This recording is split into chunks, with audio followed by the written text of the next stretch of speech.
तो आइए दोस्तों, आज की क्लास में आपका मोस्ट वेलकम। जैसे कि हमने आपको पिछले वीडियो में आपको बताया था प्रतियोगी परीक्षाओं में पूछे गए महत्वपूर्ण प्रश्नों का हल, आज भी हम उसी पर चर्चा करते हैं। जो प्रतियोगी परीक्षाओं में प्रश्न आते हैं उनको हम आज आपको फिर समझाते हैं।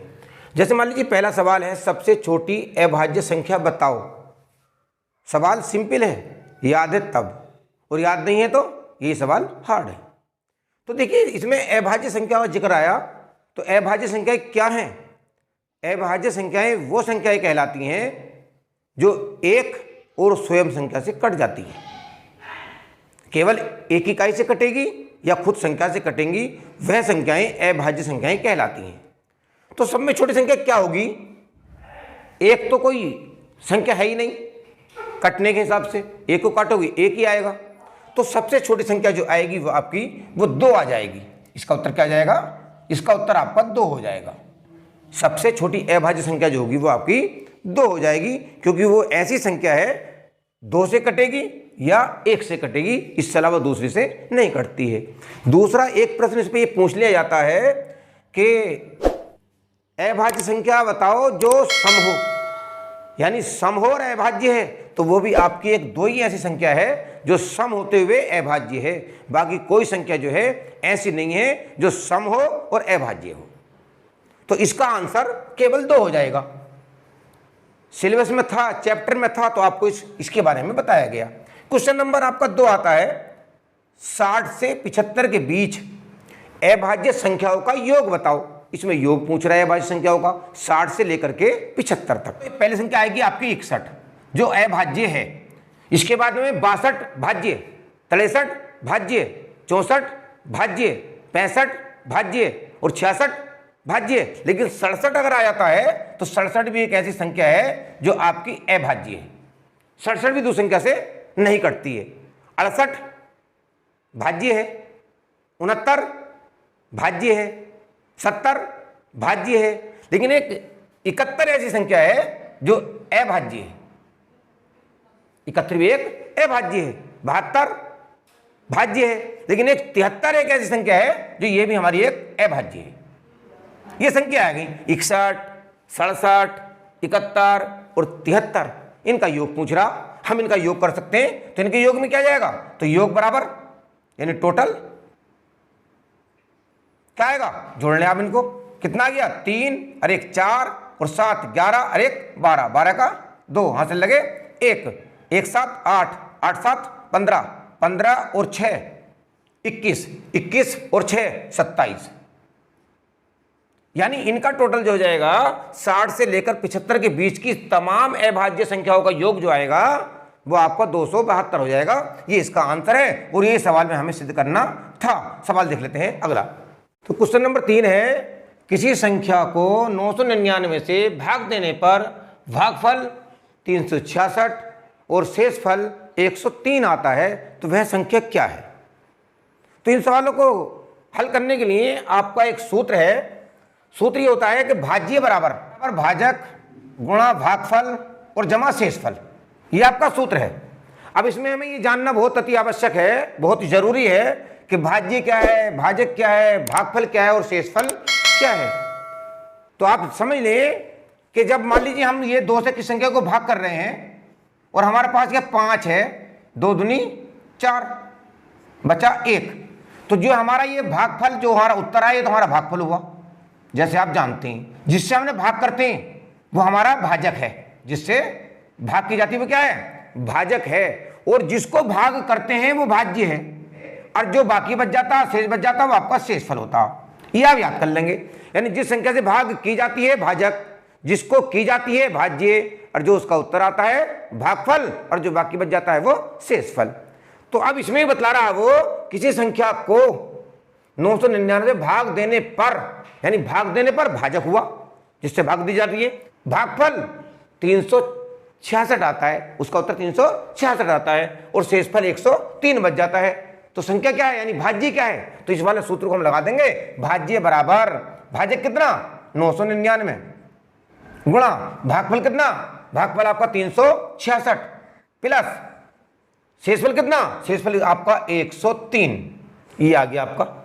अब आप इन दोनों की गुणा कर ले, और 103 को जोड़ दें। तो पहले हम इन दोनों की गुणा कर लेंगे, 999 की और 366 की।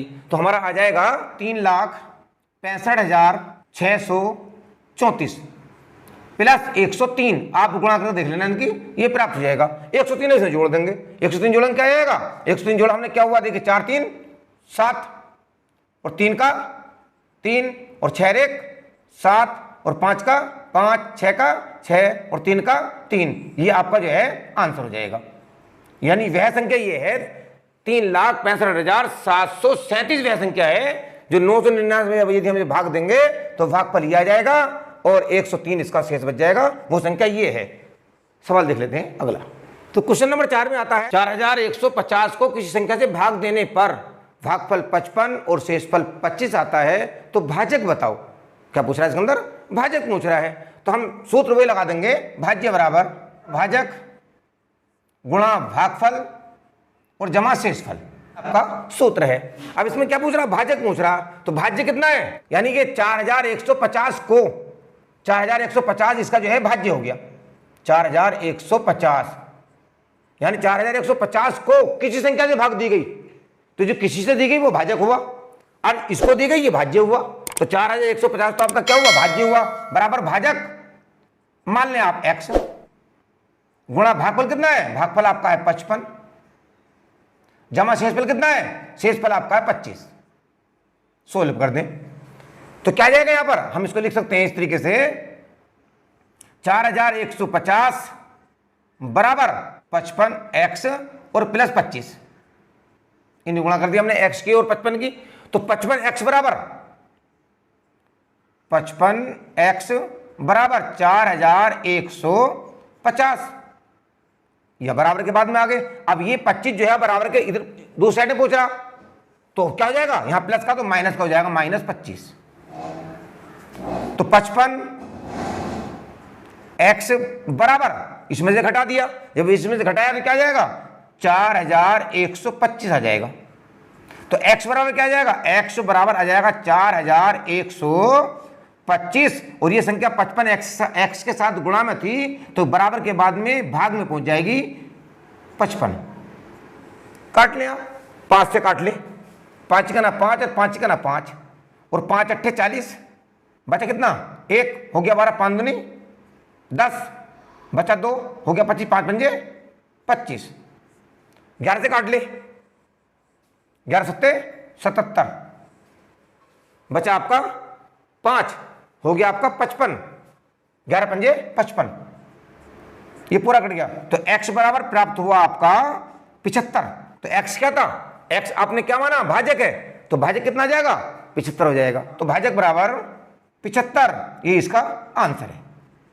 सवाल देख लेते हैं अगला। तो देखिए क्वेश्चन नंबर 5, भाग के एक प्रश्न में भाजक भागफल से 10 गुना तथा भाजक शेषफल का 5 गुना, यदि शेषफल 46 हो तो भाज्य बताओ। क्या करें इसमें, पहले हम जो इसमें जो दिया है शेषफल यानी भाजक निकालें। भाजक बराबर है शेष का 5 गुना, बराबर शेष कितना है 46 का कीजिए गुणा 5 गुना, गुणा करिए कितना आया 5 छंग 30, 30 का जो आंसर लेके 3 5 20 और 3 23, आगे हमारा 230। ये आ गया आपका भाजक। अब हम देखें क्या दिया यहां पर, भाजक भागफल से, यानी कि चूंकि भाजक भागफल से 10 गुना है तो इसलिए भागफल भाजक का 1/10 गुना। जब भाजक भागफल से 10 गुना है तो भागफल भाजक का 1/10 गुना हो जाएगी। अब निकाल लेंगे तो क्या आएगा, भागफल भाजक है हमारा, भागफल